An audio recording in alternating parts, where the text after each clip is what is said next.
Hi there, this is Alvin, and welcome to the Kickstart Commerce Podcast, where we share search, marketing, and domain investing strategies to help grow your business.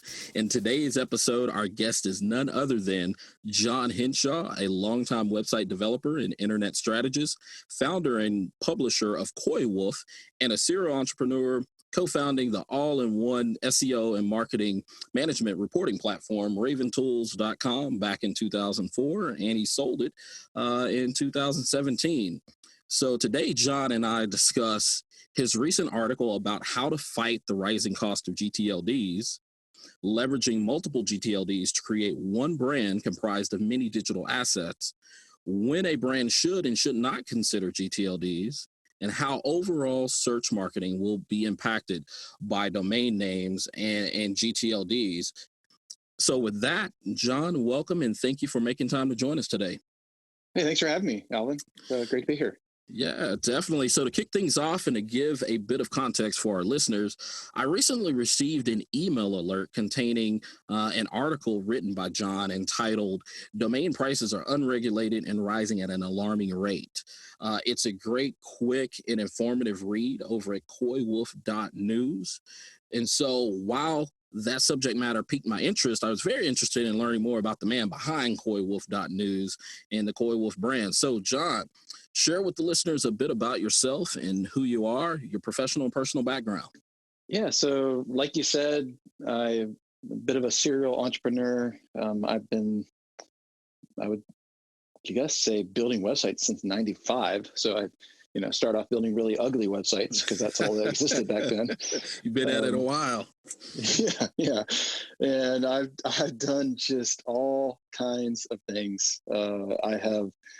I've run network for Windows and Mac computers at a college. I mean, just all kinds of random things. I've taught professionally, computer classes, and throughout all that, I ended up landing in Nashville, Tennessee, at a small boutique agency, and out of that came, I guess, what I would consider, my first really big success as far as an entrepreneur goes. And that ended up being software called Renewals, which you mentioned earlier.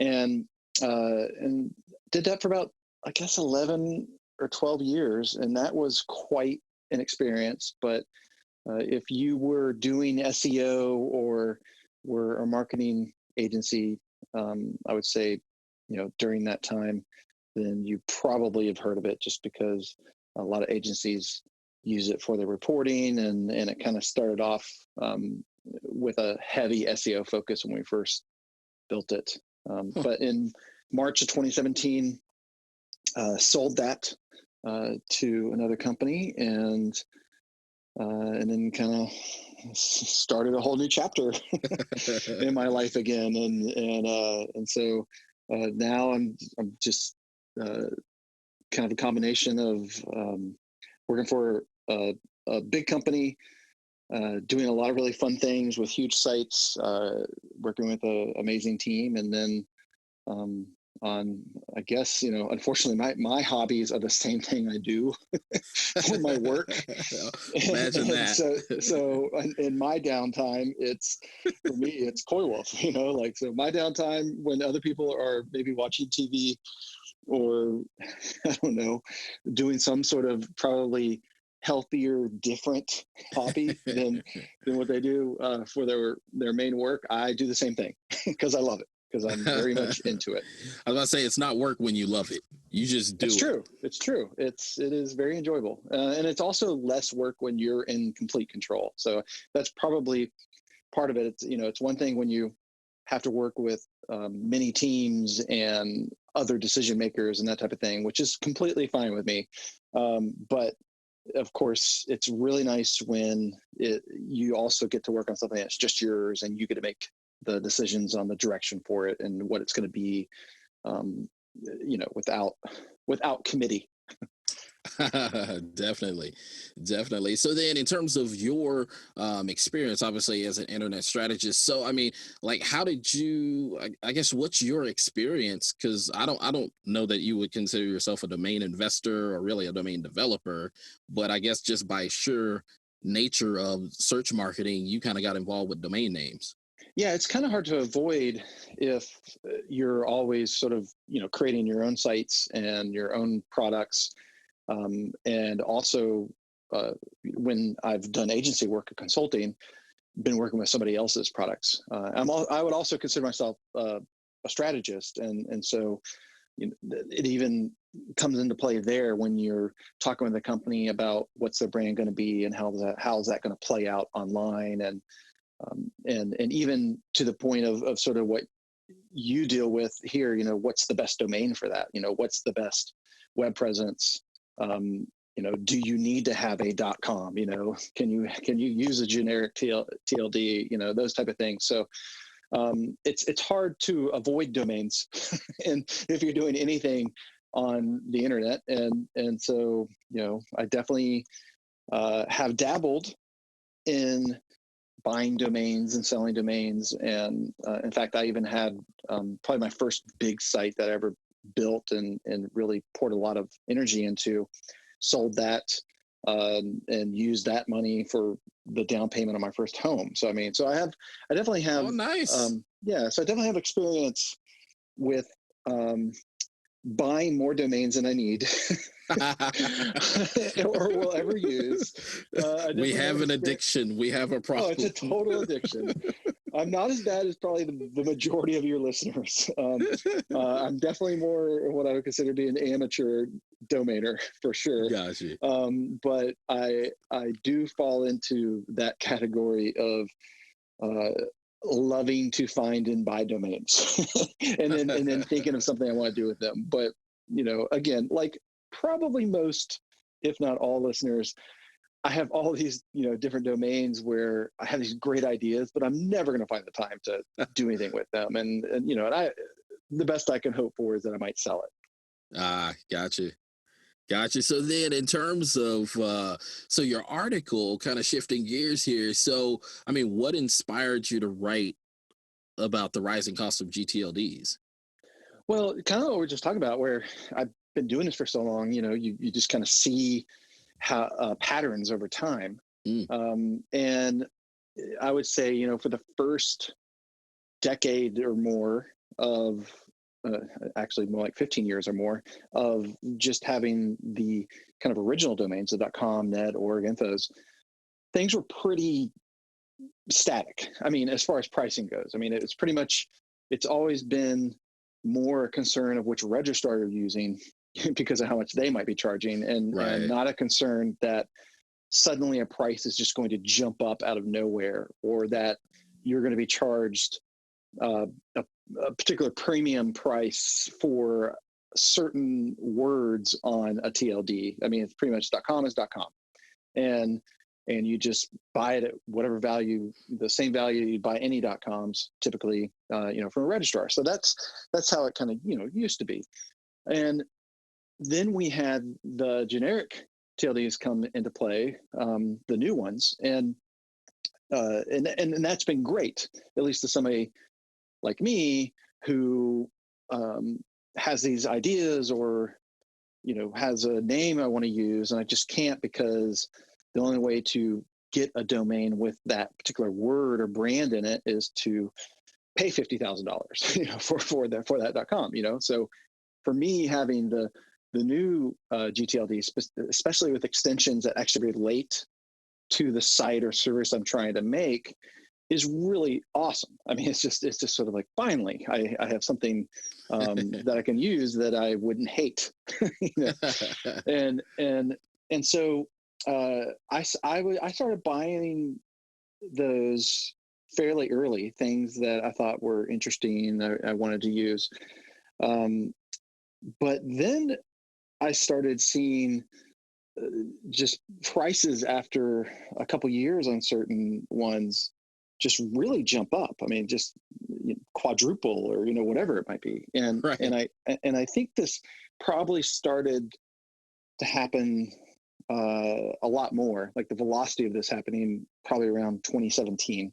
And I think I included that in the articles because I know there were a handful of ones that were kind of started jumping 1,000%, or something crazy. They're like, yeah, we're just gonna up it times 10 times 1,000 times whatever. Yeah, so you're like going from like $20 to $2,000. Yeah, which is what? You're just like, can they do that? and Right. and of course they can, and they are, and so that's very disconcerting to somebody who has developed their brand around something, and they're building the site, and they find this domain on one of the new gTLDs that they really like and really fit, and then they start people start mentioning them and linking to that domain and all the rest of the stuff, and then to find out at the next renewal it's going to cost 100 times more is a bit jarring. And the thing is the registrars have no control over this, and so all the registrars can do is basically say, sorry, it costs this much now because the owner of that extension just felt like they're going to raise the price now. So I think this is pretty concerning, and I guess the catalyst for that article, the one that you referenced that I wrote on Coil of News, is because of the most recent sort of event with .org and it being sold to a private equity firm. Because we've all heard before when somebody comes in who is not exactly the type of owner you'd want to have for something like this. And they say, oh, we have no plans. We have no immediate plans to raise the price or whatever. You're like, okay, so what you're saying is you're buying a couple years here until you actually decide to screw everybody over and reap your profit, because that's obviously why you bought it. And then I think that coupled with this whole thing where I can apparently also kind of, it's almost in conjunction is what it looks like, at least what I read online, timeline wise, that I can essentially said, hey, we're not going to regulate the price for this. So not only can .org be owned by a private equity firm, which of course exists to only make money, but we're not going to regulate what you can even charge anyways. And so it's really, I think it's okay to say in this case, because it definitely feels this way. It's very anti-consumer sort of direction that things are going. And so if you couple all that stuff together, it's a really bad place for everybody else to be in, to have no certainty on what the price of your domain is going to be at any given renewal period, and so and to kind of jump forward with that particular article, I basically was just like, if I guess this means the only option you really have is to just register it for as long as you can, which has essentially been what I've been doing the past 2 to 3 years. I've there are some domains that I've purchased that maybe don't have the value that I think they will have in the future, but I'm pretty sure they will. And so obviously, which I won't say, the ones I bought, but I have bought some domains that I think are going to be very valuable. He doesn't want any competition. Right. No competition, please. Don't target me. But they're the type of domains where I think it'll be valuable enough where I could either build something out myself or somebody's going to want to buy it. Right. And when the extension owner realizes that that's what, of course, they call now premium domain, I fully expect for them to gouge the price. So my only way to fight that is to keep it registered, up to 10 years out. Wow. So you're okay. So that's interesting. So you're combating the possibility of a price increase. So if anything, the price will only increase or has a possibility of increasing. If it does, then pretty much at the decade milestone. Right, because I think what has been done, I'm making an assumption here, but I'm sure the assumption is, I really think the assumption is probably true, that most domainers have been able to get by, particularly because domainers focus heavily on .coms. They've been able to get by with just renewing it when it's time to renew it. No big deal. It's always going to cost me $8 or $10 or whoever, whatever you're using. Right. And I think that that might still be true for .com today. I don't think that is a good way to go about it for domains you actually think have true value and or could be very valuable in the near future. I don't think that you can rely on that anymore, because I think there's going to be a lot of surprises that are going to hit you, particularly with the new gTLDs, when you start seeing these auto renews for that are 100 or 1,000% more than they were the previous year. Wow. And so, and I mean, I think I take that same advice and just go, in general, regardless of the extension, like you said, I mean, because with how things are changing, anything could happen. And you want to have that rate locked in. Cause I think, what was it? .net, it had an increase, although it was $1, but still Yeah. I mean, well, that we can handle. We can right. handle the dollar. But it's one of those that we have to really begin to question: is that the proverbial frog in the frying pan that you're slowly turning up the heat and you don't realize it until we're decades out? Obviously, as opposed to gTLDs, if you go from 20 to 2000, I mean, that's that's more like, hey, we just torched you. We didn't even that would we actually didn't even bother putting you in the pan. You. Totally, that exactly, and especially if you're doing them in large numbers. And again, the domainers who are listening are, they'll be familiar with that just with the .coms that they own. It's like, imagine if you had invested in a bunch of .blogs or just whatever ones that have become fairly popular, and you had hundreds or thousands of them, and then overnight they quadrupled in price. Right. I mean, that's hard to sustain. Definitely. Unless you just have endless money. and you think that's worth your investment. But now, one of the problems, and I don't know if you've encountered this or not, or even you've likely given thought to it, is so obviously you start using this domain, and like you said, I mean, start linking to it, but even that, it makes me just start considering like email. You build this domain, your emails on it, and then hey, we've gone from $400 to $10,000. And people are associated to sending you mail. So I mean, that is truly disruptive just outside the domain name itself of being able to host a website. It's like, well, no, like if we're doing, like, you've stopped us in our tracks.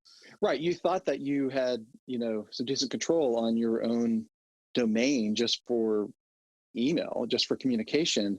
And you may not. And it's funny you brought that up, because after I wrote that article, after I published it, I had the same thought, and I immediately went in, because I have a .me for my personal email, and I use it for everything, and everybody uses it in my family. And so I immediately went and registered it for 10 years. It was like, that was one I always just kind of left as an auto renew, each year. Right. You know what? This would be bad. I had the exact same thought that you just basically said.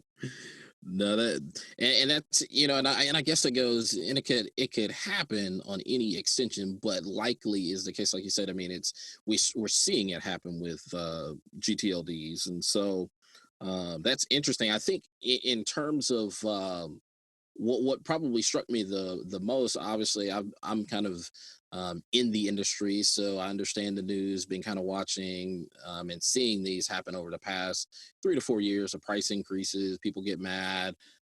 Some some registries back down. Some registrars basically drop registries in some cases until they can come to an amicable agreement on what the price should be.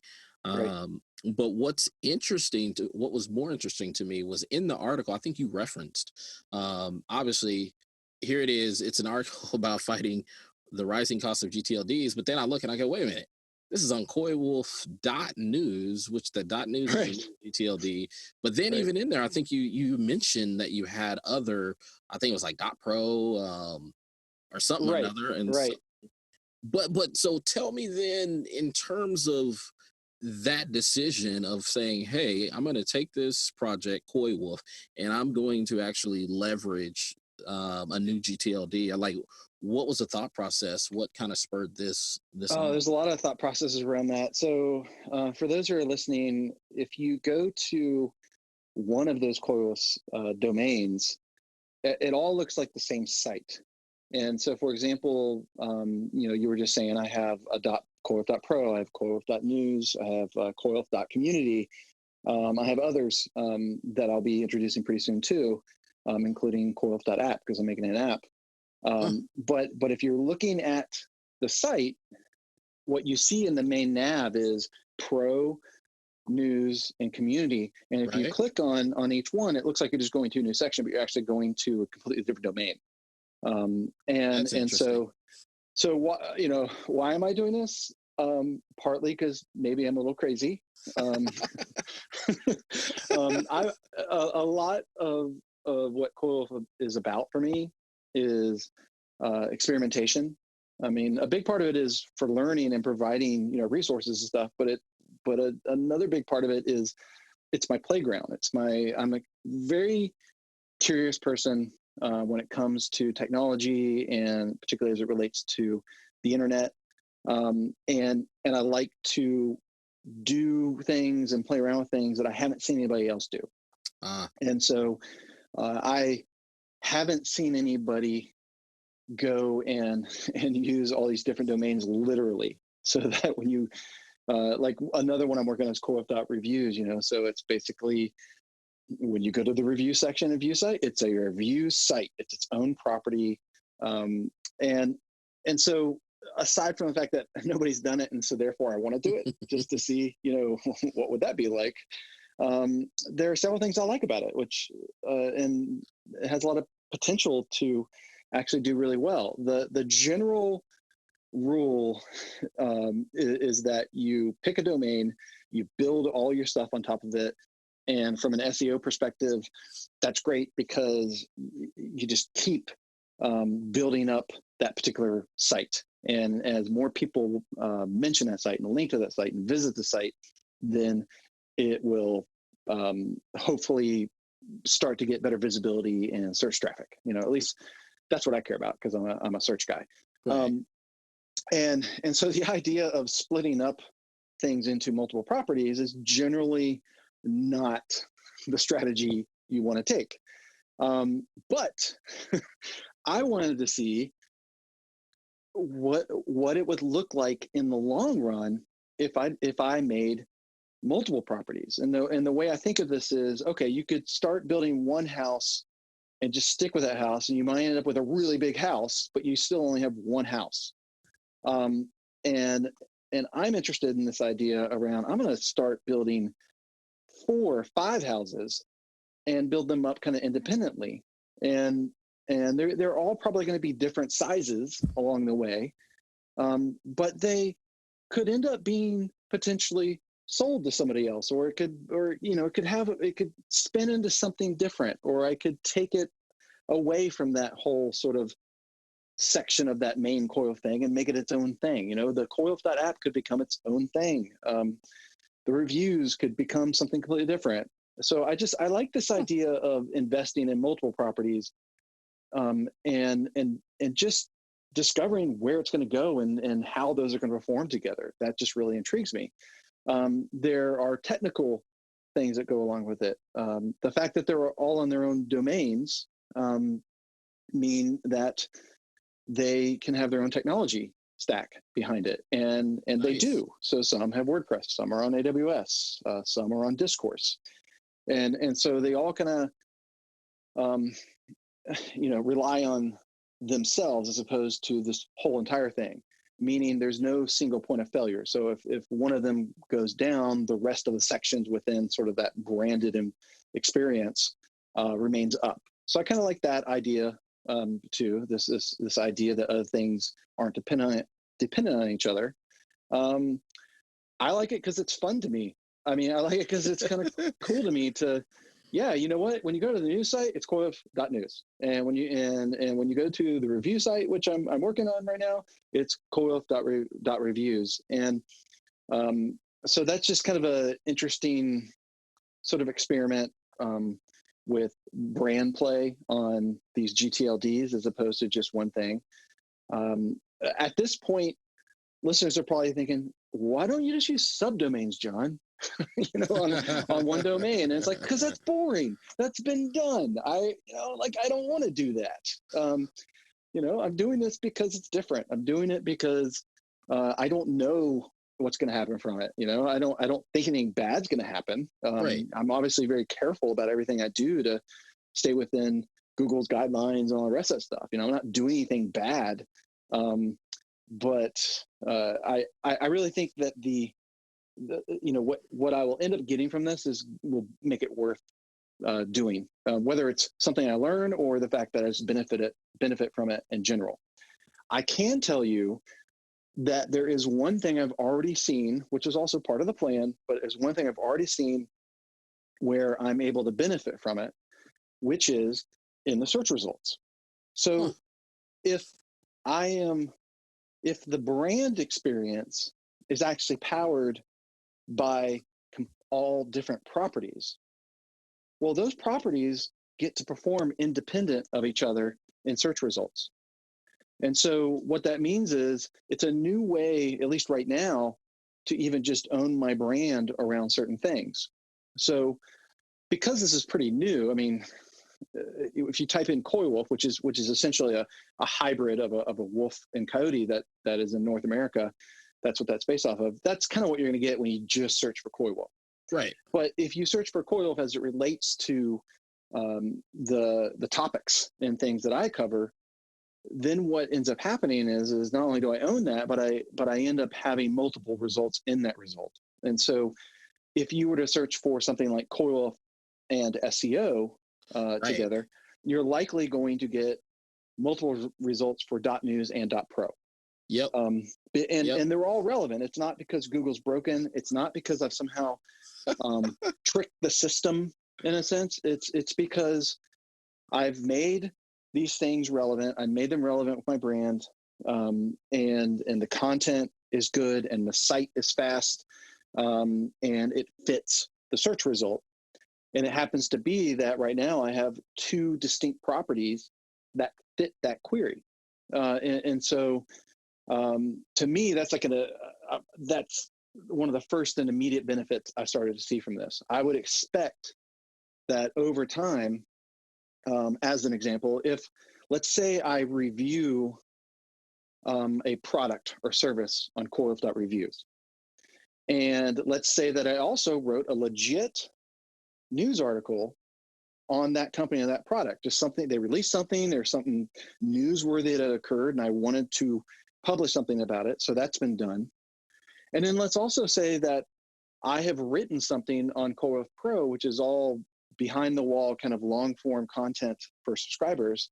But I have enough on the page, where Google can still read certain things before I get into the guts of it, that also relates to that thing that I wrote that news article on and did a review on.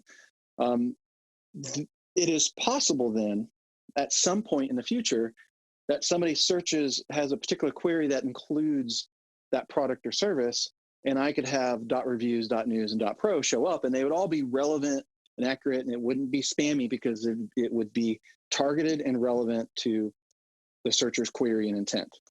And they're all three different properties, and they all are approaching that topic from a different angle, but happen to be relevant. So it's a hypothetical, but it's something that could happen. It's one thing, like I just described before, where it's a form of sort of controlling your own brand in the search results, but it could go way further, which is actually being highly relevant for other search queries unrelated to your brand, where multiple properties could actually fit that search. And so you kind of end up owning a huge portion of that first page search space because you manage all these different gTLDs that approach it from different perspectives.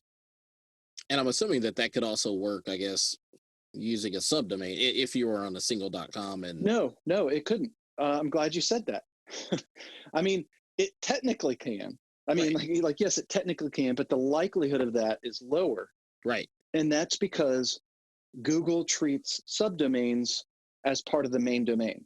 Ah, So, and this has changed over the years. They've kind of gone back and forth, where there's been times where Google treated subdomains as really just their own property. And there have been times when they've been kind of said, this is all kind of related. We see this really just being part of the main domain.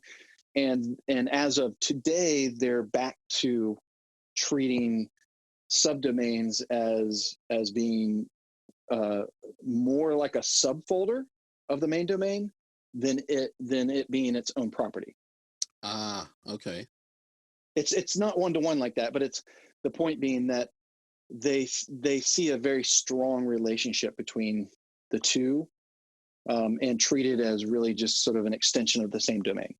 Gotcha. Versus what I'm talking about, which is everything is a true unique individual property because it has its own gTLD. Right now, and in that case, I mean, it has its own gTLD. Now, I'm assuming then it has its own IP address, since that Yes, all that. Yeah, I mean, it's a unique. everything is unique. Yeah, be hosted on a completely different platform. I mean, it's its own thing. So then that brings us to an interesting case then. And so, of course, obviously, for instance, I myself, I mean, I own a handful of gTLDs. I mean, for instance, I own Austin SEO Services.com, and I also own Austin SEO Services. Now, that being said, it brings us to the point of, well, when should a brand consider or should not consider, using a gTLD? Well, I mean, this will be up for much debate, and probably what I'm about to say, there will probably be listeners going like, "That idiot! I can't believe he even thinks that," or "That's not true. I have," whatever. So that's my preface before I say what I'm about to say. Is I understand we may not agree. So with that being said, I think that there was a good argument in the earlier years of gTLDs, particularly from domainers, that what, .com is better or .org is better because people are more familiar with it. They're going to trust it more. And I think that there was some truth to the argument early on. I don't think that argument really holds as much water anymore. I think the argument also continues to be used because it's in the best interest of domainers who, in particular, focus on .coms, because there's so much money to be made or lost, depending on whether you think using a gTLD is the way to go or not, a new gTLD, and so I think the argument from people who do that for a living to say that .com is still the best way to go and this is what you want to do, and would never consider whatever, and it's totally worth you giving me tens of thousands of dollars for my .com. I think that argument is weaker now. I don't think it's as strong. It is strong in a handful of cases, where I think we can agree that booking.com is pretty good, Right. as opposed to whatever .booking. I think we can agree that in some cases like that, where they're just super premium and awesome and easy to remember, and it's a known quantity, that's probably worth whatever it is somebody paid for to get that. But I think for everybody else, for all of the small, medium, even large businesses that are really want to use a particular brand, and want to launch their website and do whatever, I don't think you have to have a .com for that. I don't think that's as important as it used to be. I think that enough time has passed that consumers aren't afraid of them as much anymore, especially even as they see I would say Google uses them now. I mean, Google uses their own domain. They use their own TLDs now, as opposed to just like google.com on some things that they use. And so I think it's more commonplace. I don't think it's as jarring. I would say in conjunction with that, and this is just because, your specialty is domains. My specialty is Google. It's where I just am always focused on what are they up to now today. And that is that there is a movement, particularly by Google, to de-emphasize the domain, and instead to be pushing more towards the brand and whether or not that site is trusted, as Google understands that site. And so they have talked about doing away with even showing the domain in their search results. Right. And I think they've already tested this. So I mean, they're basically, it's a huge game changer to probably both of us, Right. for that to happen from both being an SEO or a domainer. It's a huge game changer if that ends up being the direction they go. And if they do, then the argument that you have to have a .com becomes really weak, because it ends up being more about the brand outside of simply just the domain. And it becomes more about, does your site and web presence send the correct signals to Google for trust and quality, and enough for them to want to present you on the first page of the results as opposed to page 1000. Interesting. So then, and so I guess then, when I hear something like that, to where I go, de-emphasizing the domain name, then obviously, when I start thinking about, let's say, local businesses, for instance. So if we look at like real estate agents or maybe even attorneys, I mean, only one person can have austinattorney.com. Right. And the interesting thing about even that example is there are 14 cities in the US named Austin. So that's not even referring to Austin, Texas in and of itself. So we look at that example of austinattorney.com.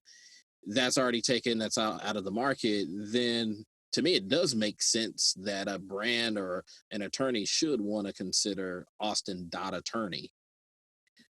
Yes, it makes absolute sense to me, for sure. I mean, I would agree with that statement. And so you have to think about, it's one thing to have one of those few domains that is one word and people are going to, say it or type it with .com, I mean, it's just gonna be something they're gonna not even look up. They're just going to be direct traffic and go there. But that's more on the rare side. And so when you're thinking of Austin attorney, is the person who has the perfect domain for that the best result just because they own the domain? I think that we can agree that the answer is no. That doesn't mean that they're the best result. And Right. Google knows that it doesn't mean they're the best result. And so Google is more interested in giving what it thinks are the best results for Austin attorney, which opens up a whole rabbit hole. I'm just going to mention it, but there's no way we'll have time to even talk about this, but this is a rabbit hole in my world, which is Google is actually getting away from websites in general when it comes to a local business. So wait, what? Say that again? You're like, say it again, because I don't know if I could process this. No domain? They are getting to a place where having a domain and a website is secondary to what they really need to decide whether or not you're the best result to deliver to the user. And so how so? I know probably most of the people who are experts in local SEO, and they have basically all said that if they had to make a choice between, do I set a customer up on Google My Business, or do I set up my customer's website, the first place they're going to go is Google My Business. And Google My Business has so many features in it now, and the way that Google uses it in their search results for local results, that it outperforms and outranks, and meaning it gives preference and higher visibility in the search result than the actual website. So if you had a choice to go one or the other, the person who goes the website route and has their domain is likely going to lose out, because Google is going to show their local pack, is what they call it, above and ahead of the actual websites that might match that search query. And so that is a good example of your domain does not matter. What matters is, are you sending the right signals to Google in the ways that they have set up, to basically say that I'm the most relevant result for this search that somebody's doing. Not the fact that I happen to have austenattorney.com. They care. I would almost go as far to say that they don't care at all that you have that domain. So it might be nice on a billboard. It might be nice in your marketing. It might be nice because somebody can remember it, so you might get direct traffic from that. It might even be nice if they saw it in a search result, because people like seeing something like that, austenattorney.com. But that's not what they're seeing. If we're talking about Google, if we're talking about Google Assistant, if we're talking about voice, or if we're talking about mobile results and where things are, it's all about Google My Business. It's not about austenattorney.com. Interesting. So then, because I can hear the listeners right now. I can hear them. Somebody just drove off the street. I mean, they rammed into a wall right now. Exactly. But then, so I hear the argument, or I hear the question is, so by going with Google My Business, to me that sound, and you're solely using Google My Business, or even Facebook at that matter, solely using that, no website, that seems rather risky. It's not risky in the sense of, if that's where everybody is and Google has a monopoly on these searches and they control it, it's not risky. It's only risky when it becomes risky. So could you lose, I guess, and I guess the question is, or it makes me think back to like Thanksgiving Day, Facebook, Instagram down. If you're solely using only, either one of those solely as your business presence, you're down in the water. Now, obviously the same thing could be said, hey, about a website, your hosting goes down, you're down in the water. Obviously you could likely spin up another site, with another host or whatever. Great. But it seems to me is one of those things of putting all my eggs into the one basket. Yeah, that's where everybody is, but it's kind of like I can't get over the fact of a business just going, we're only going to use Google My Business and not even, do it's mind blowing. It's mind blowing. And I completely agree. And that's why I said, if I only had the choice to do one or the other. So it still blows my mind that any business would not have their own website with their own domain. I mean, in other words, like, I would never recommend that. But what I am saying is that if I had to choose between one, the best choice is not to have a website and a domain. The best choice is to give into Google and completely optimize the crap out of Google My Business, which there are plenty of things you can do there. Because if your main source of traffic is from people getting on their phone and searching via Google Maps, the Google app, google.com, whatever, the best visibility you're going to get for your business is not your website. It's going to be the local pack, which is powered by Google My Business, because that's what the user is going to see first. And that is the thing that gets the most visibility and has the most interaction, because Google doesn't want people leaving Google. They want you staying there, and they want you to have the search experience on Google and to find what you need there and never leave there. It's very akin to early AOL days where AOL was a walled garden And they wanted you to stay in AOL, and then they eventually, almost begrudgingly, added, the ability to. First, they had an in-app browser, and then they eventually let you just use the internet connection through dial-up too. That's just how I'm aging myself right now, but to be able to use that browser. But I can tell you, for somebody who's been doing this for over 2 decades, Google's absolutely moving towards you being on Google. They're doing it across the board with everything, including YouTube. They've even done things on YouTube where you used to be able to do things that would take the user off site to your site, and they've done away with those because they don't make money if you leave them. I mean, they sort of do if your content is running Google ads on your site and AdSense, but beyond that, they don't. They're losing money when you leave a Google property, and so they're doing everything they can to try to give you the answers you need there, so you don't have to leave. Interesting. So then, I mean, so I'm sitting here thinking to myself, going, okay, if all of this is the case, and it definitely appears to be that it is, with a lot of different indicators pointing to it, then when I hear you say, well, it really doesn't matter about the domain, then it kind of goes, okay, if I'm a business owner or someone with a business idea, and I'm about to go out and launch a business, let's just say it's an online brand. If I'm about to launch, like, I'm just kind of stuck at going, well, do I just get a .com, or do I go after, one of these new gTLDs? I mean, So my if it doesn't really perspective, matter, it's like, so okay, we were just talking about local, and right, so this is more, that's more around retail and somebody seeking an attorney in a city or whatever. I mean, that's like, correct. and by the way, I'm not a local SEO, so I mean, if a local SEO person hears this, it might be, oh, Jon, like you really belittled the situation, or you don't understand what's going on. I'd be like, yeah, I agree. Like, I don't. That's not where I spent my time. I have many friends and acquaintances that's what they specialize in. I pick up on things and I ask them questions. So that's the limit of my knowledge there. But if we're talking about something that is not local, something that is truly a brand online, something that is not tied to a city, Right. So something like or Koi Wolf.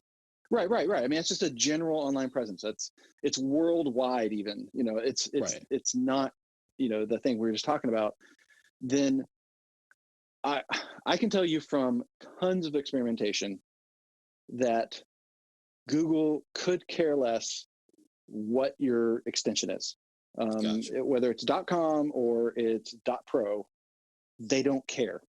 They care about signals. They care about trust and quality. They care about the things that essentially verify to them that you are a trusted entity. This is a site that is not spammy.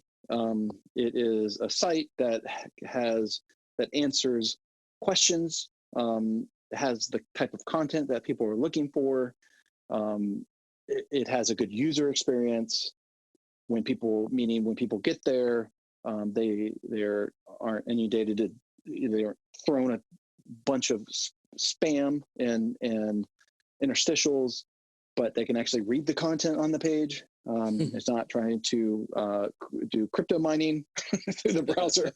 I mean, I'm just saying, like, there's essentially you've done all the things that you need to do to get them to trust you and consider you to be the most relevant page online for a particular search query.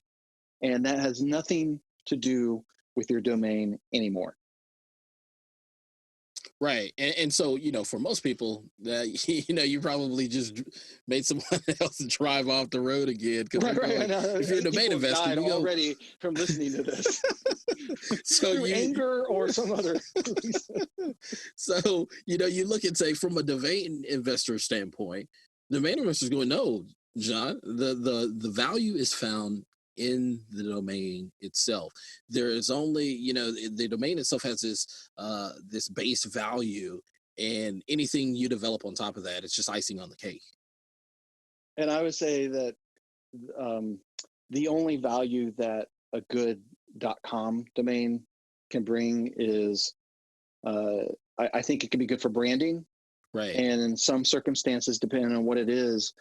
Um, Again, I don't know why I'm using booking.com. That's probably even better examples, but there, in some cases, there are very short domains, single word domains around certain things where, you know what, yeah, that's probably the best one to go with.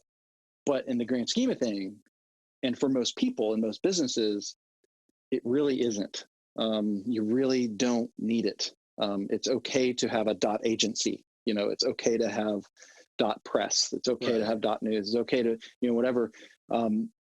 For, I would say, most business types, having that versus having to have that .com, you're going to see no difference in your ability to perform in search, because Google doesn't care. They don't care about that. Gotcha. Now, what would you say to, because I also hear some more chirping back here going, hey, but what about, going with the new gTLDs, and what's the whole story behind, hey, you're possibly leaking traffic back to the matching.com? Again, I think that's on the rare side. I don't have any data to back this up, so I'm only giving my opinion, and I could be wrong. Obviously, I don't think I am, but what that argument is saying is that there's a certain amount of people who are going to do direct traffic brand searches, and so if you are Netflix, you probably need your .com. If I'll use a completely different one, which is, this is almost like not branded, but even though it is part of the brand, it's cars.com, right? There are certain things where somebody might sit down and be like, I'm interested in cars. I think I'll type cars.com. It's like, okay, yeah, like that's probably a pretty good domain to have, because in any given day, whether or not you've built your brand around being cars.com, somebody's going to type cars.com thinking that that's a smart thing to do to find information, as opposed to what I think is really going on for most people, which is they go to Google, they type in the search intent. It's all about search intent. It's not about domain, and I don't think that most people are going to their computer and typing in some word plus .com. I just don't see that being what people do today, if perhaps maybe they did it in the past. I think the majority of people do searches, and when they do searches, they search for a particular thing, an explanation, a how-to, or whatever it might be. They look at whatever Google gives them, and they click on the thing that seems to make the most sense, that looks like it matches their search intent, right? Or the intent of their search.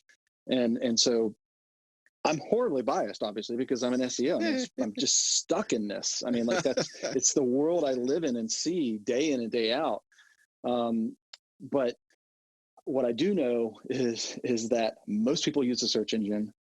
The search engine that most people use is Google, and the searches they do, they're not typing in whatever.com. They're asking a question. They're throwing in keywords, and in fact, if anything has changed over time, the searches have become longer, as opposed to people just picking a word out of thin air and typing that plus .com. What's actually happening is people are doing really long searches. They're just typing in all these different words, because Google has gotten really good at being able to understand what they're actually looking for, the more that a user, a searcher gives to them. And searchers have also have learned over time, just naturally, that the more they give to the search query, the more refined of a result they get. Nice. So then knowing all of that in the intent of search, and going, hey, if they're not to say that there's no value, but lessened value. If there's going to be value to be had, obviously it's in the intent of search or the content, um, marketing or strategy. Then where does this leave domains? Knowing that there's voice search, knowing that there's folks just typing in with the intent of search. Like long term, where do you see this leaving domains, whether they're .com or gTLDs? So, I mean, this is just a big guess on my part. I mean, meaning, this isn't my world. Right. So, and whoever's fuming out there, some of the things I said, just remember, Hit your brakes. I could be wrong. It's not my world. I'm only talking about the SEO world, and I could be wrong about your world. So with that being said, I always feel like I need to give prefaces just so people don't try to seek me out and disclaimer. Yeah, disclaimer. That's good. And that is, I think that you're always going to have a small percentage of domains that will of .com domains that will truly have value, that will retain a significant amount of value. And what I mean by that is are worth $1 million, are worth $10,000, are worth $100,000. I don't think that's going to go away. Yeah, like voice.com being worth 30 million. Right. So or even just the fact that it's worth it to somebody. You know what I mean? In other words, it's my brand. I really want it. I can't force it from you because it's a common word, but it's my brand. Right. So I will pay you. It's kind of like the Tesla thing. Tesla, they paid millions, like $11 million to get that, and it took forever. But so that will always exist. That won't go away. So more power to the people who have those kick-ass domains. But on the flip side, I think it's going to devalue the rest of them. And so if, again, I don't live in this world, so I don't even know what the trends are or what things look like, but my guess would be there's a downward trend on the value of .coms because of gTLDs, because people are learning that they could just go with one of the new gTLDs at face price value or at a lower price that somebody might be selling it at. And so that's my guess. That's my assumption, is that moving forward, the .coms that are outside of what we talked about before are going to not be able to get the same type of prices maybe they could have gotten in the past. Gotcha. Yeah, because it kind of seems to me like gTLDs, at least some of them, pricing wise, because obviously, I mean, you have registries that, they may hold back certain premium listings, but then outside of those listings, if you're competing with like you said, the unregulated rising of cost, then to a certain extent, it's kind of like, well, likely is the case, most are not going to invest in those domains, which leaves them open for a business to go, you know what, $89 a pop, I'll go ahead and pay, almost $900 in fees to reserve this given domain for a 10-year period. Right. And so when you start, which is my own strategy. Yep. Right. And you start looking at that and you go, okay, $900 versus, do I want to go pay, I guess, $3,500 or $4,000 for a .com, pay that one-time fee, and then obviously the renewals are the renewals underneath that. But that's a hard one though. I need a higher price. if the difference was $900 versus $3,500 plus $10 every additional year, I might pay the $3,500. But if it was 10 grand or more versus having to spend $1,000, then I would consider the new gTLD. Exactly. And so, and that's exactly the point that I was getting at. It's like, there is a window that you have to really, that it starts to tip one way or the other in terms of what you're willing to spend or do the cost outlay. Because to a certain extent, I mean, you start looking and going, okay, the average, what business probably only sees, I would imagine a small business probably sees maybe 20 years at best, lifetime. If you look and go, most small businesses they may make 20 years. I think that's if they're lucky. Yeah. Right. I mean, most of them don't make it 3 years, but yeah. And so, you kind of got to do that cost outlay to go, okay, $1,800 over 20 years. or am I going to pay that one time for that .com and still have, I mean, it's probably still that same, I would imagine, $200 plus whatever it was, 4,000. But either way, you got to do the math over Yep. the long haul to go, which does it make sense for me to do? Well, the example you're giving is around the individual, the actual company, and Correct. so that's a one-time purchase, and we're talking about what's it worth to them. But if we are thinking about domainers, and I, to go full circle of this conversation, why you even reached out to me was because of that article. It comes down. It really comes back to what's the value of .com today? Is the marketplace the same? Are the new gTLDs driving the value and the importance of .coms down? And then in addition to that, if you are a domainer who is now collecting, this is probably the biggest issue, to go full circle. If you are a domainer who actually has, in addition or moved on to the new gTLDs, because it's a whole new opportunity for you, then how do you tackle a situation where, unlike .com, these new ones could cost who knows what the following year? And so is it worth it to you to do that? And if you do that, is your new strategy that you also have to register them many years in advance? I mean, that's everything I just said made it all really complicated, but but I was trying to kind of bring it back full circle, because it's Right. What you're talking about, I think is really interesting, which is it's about how should .com price their things when they're competing against these new gTLDs. And then there's a whole other issue, which is like, what does the domainer do who is now in the new gTLD market? Right. But their prices could go up at any moment, which is not and hasn't been the case of .com, at least yet.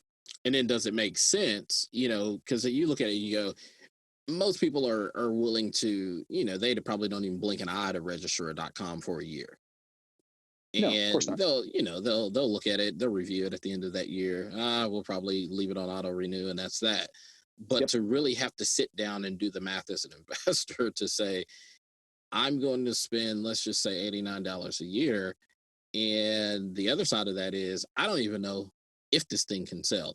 Now, obviously, you there's always going to be the case that someone's going to be overly confident and they can sell anything.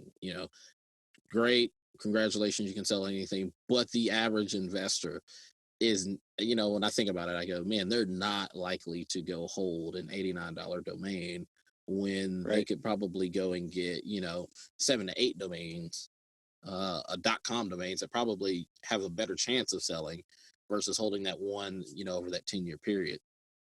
Now, I could be Agreed. wrong. No, I think the status quo is the least risky, which status quo being the way it's been, forever, Right. Even before the new gTLDs. I think that, the issue, the core issue of what we sort of are talking about, Right. is how do the new gTLDs affect the status quo? And does it, how do you even approach it if financially it's uncertain? And what I mean by that is, and we kind of touched this, I think, earlier in our conversation, I can own or have registered just huge amount of .coms, and I always know what the price is going to be. And the worst case scenario, at least historically, is that it's going to cost me $1 more per domain. But with the new gTLDs, it's probably not wise to take the same approach, because they all vary in price. And at any given time, the owner of that TLD could raise that price significantly. And then it's sort of like, now what do I do? And it ends up making it so that you can't manage things in mass. I'm not a domainer, so I don't have to worry about it. Meaning, I'm not dealing with thousands or tens of thousands or whatever, Right. somebody is managing. But I don't think the new gTLDs are manageable in that same way that .net, .com, .info, .org have been managed, up to this day. I think that you would probably have to take a different approach to it if you don't want to lose your pants, Right. in these rising costs. Exactly. And it's not to say that it's impossible, but what I do, at least, and correct me if I'm incorrect here, what I do at least hear you saying is it's not that it's impossible, but you won't be using the same sort of strategy that you did once before with Yeah, I don't legacy. think so. I know I wouldn't. I think that's actually would be incredibly risky to apply the same approach you apply to the sort of the original TLDs that you would to the new ones, simply from a financial standpoint. Gotcha. And so, I can't remember if I included this in the article or not, but my approach, being a non-domainer, is, even though I dabble in it here and there with a couple things, has simply been to be more strategic on an individual level, as in I'm going after a certain topic or a certain word or a certain, whatever area category, and I'm not registering 100. I'm literally like, oh, I got this one. Now I'm going to hold on to it. Like, I think this is, it's like what I said early in this conversation.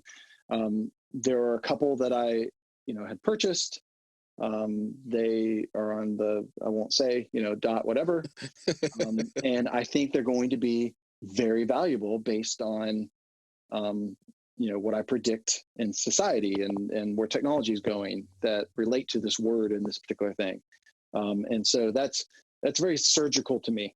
I mean, it's very much, I'm going in, I'm saying, I'm going to get this, or I'm going to get these. And then I'm going to register them for 10 years. So it'll lock in that price. And that's all I'm going to do. And so now I have 3 domains instead of 50 around that thing. And whereas I think if I were taking a .com strategy, I would just get like every variation. I mean, I would just like completely scoop up whatever I could scoop that had every variation of the .com, because I'm not going to have to register them all for 10 years. I'm not going to have to worry about price increases. Interesting. That is interesting. So then, I mean, and that almost kind of puts a bow, on this conversation to a certain extent in terms of wrapping up. So, I mean, obviously that example that was given in terms of being very surgical and what you choose to invest, I mean, that's sound advice. If you're a domain investor going, hey, if I'm going out to gTLDs, I, one, better not take the same strategy that I took with .com, but two, taking that more surgical approach when investing.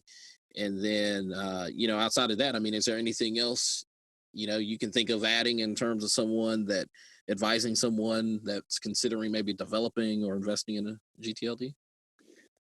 Yeah, I kind of already touched on this when I was kind of going through sort of the Google stuff. But this idea that you can't get one of these new gTLDs to rank as well as the .com is not true. It's a myth. The way Google works today is about what you do with the site and the property, not that it's a .com. And Gotcha. and so in other words, if I were to take a .com and a .whatever, and I were to do the exact same things in parallel, in theory they would both perform the same. Is my point. So don't be afraid of them. But I guess that's not a domainer thing. I guess that's more of a person who builds a site. But well, and there are quite a few investors that do purchase domains, and they actually will develop them. And so I go almost a different person, different skill set. So like you. Actually, you and I are probably somewhat in the same boat because both having software development backgrounds or web development backgrounds as well as search marketing experience. It's kind of just by our nature that it goes, hey, it doesn't really matter what you give us, because as long as we produce quality content, it's going to rank. Yeah. And going back to everything I'm saying is from a very biased perspective, meaning I generally don't do paid advertising. I don't do traditional marketing. I focus 100% of my time on people finding me, people Gotcha. finding my sites through mentions and links. And email alerts. Yeah, well, yeah, I do use email. Yeah, but I'm just saying, especially for people who are listening, because everything we've said, either of us have said on this call, where we maybe had a strong opinion one way or the other, there's going to be an exception. And so I can imagine somebody listening right now going, yeah, but, and you know what? I agree with you, probably. meaning yes, there's an exception. In the example you just gave, I can't disagree with. So I'm saying all this to say there's always an exception to the stuff we're saying. But from my personal experience and my biased view, and where I get visibility and traffic and build my brand, the place I do that, I think what I've said is the best way to go about it, or that there isn't a downfall. But there's definitely going to be an exception on a certain service, on a certain brand, on a certain thing. The way that people like to find these type of things isn't always the same, and so nothing that I think you've said, Alvin, or I've said is 100%. This is exactly the truth, and it has to be this way. But I think, at least from my perspective, it's mostly true. I mean, it fits most situations. Most definitely. And I think, like you said, I mean, that's that perfect bow though to go. There will always be an exception, and to he or she that is the exception, more power to you. Congratulations.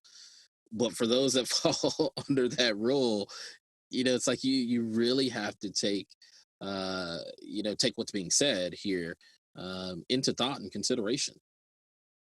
We just can't necessarily blow past it, or if you do, get ready to realize what risk may come by doing so. Well, I would hope that for whoever is listening, they don't need to agree with either of us. But what I would hope is that it gets them, thinking and making hopefully better decisions, or maybe a different decision that keeps them from doing something that was more risky or cost them more money than it needed to. Totally. Well, Jon, man, that's about it in terms of our time. How can users, I guess listeners here, rather reach out and contact you should they have any questions? Yeah, well, I'm fairly active on Twitter. You can find me at Henshaw, which is HENSHAW. It's just at Henshaw.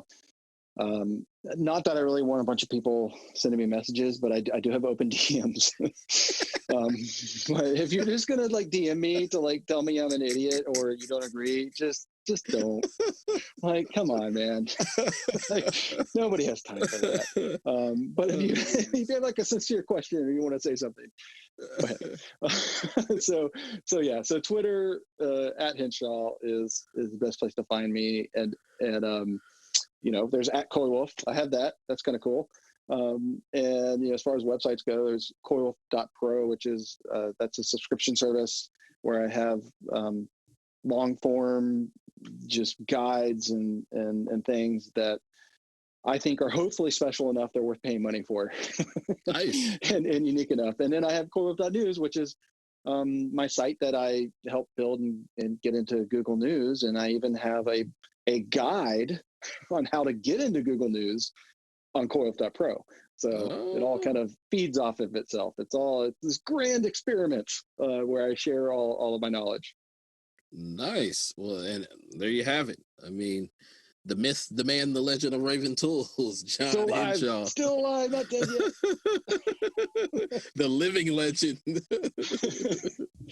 Oh, goodness, man. Well, Jon, man, thank you again for joining us today and sharing your entrepreneurial journey as well as experience. Yeah, thanks for having me. It was a fun chat. Totally. And thank you, listeners, for tuning in to Kickstart Commerce, where we share search, marketing, and domain name strategies to help grow your business. So please subscribe to this podcast via iTunes, Google Play, Stitcher, or Podbean. And last but not least, please visit kickstartcommerce.com to subscribe to the weekly newsletter sharing tips and tricks about disciplines of digital strategy. Thanks, and that's all for now.